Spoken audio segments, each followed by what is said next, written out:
नमस्कार फ्रेंड्स, तुमच्या सगळ्यांचं पुन्हा एकदा स्वागत आहे माझ्या यूट्यूब चॅनलवर।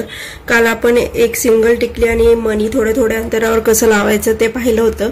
आज आपण मणी आणि टिकल्या एकत्र एका रेषेत कशा लावायच्या ते शिकणार आहोत। माझ्या चॅनलला लाईक, शेअर आणि सबस्क्राइब करायला विसरू नका। मी ते कॉटनचा थ्रेड घेतलेला आहे। मी थ्रेड वर घेतीये। मी सुईमध्ये एक टिकली आणि मणी टाकलेला आहे। आधी मी टिकली सोडते, त्याच्यावर मणी सोडतीये। आता थोडंसं असं लांब अंतरावर आपण एक स्टिच टाकणार आहे अशा पद्धतीने। पुन्हा मी आधी एक मणी सुईमध्ये घेतीये, नंतर एक टिकली आणि मी लगेचच इथे सोडणार आहे। मी पुन्हा थोडंसं असं लांब अंतरावर मी स्टिच टाकणार आहे।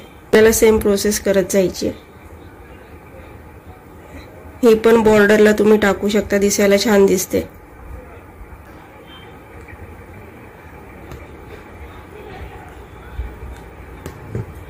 किंवा फिलिंग करण्यासाठी पण तुम्ही याचा उपयोग करू शकता।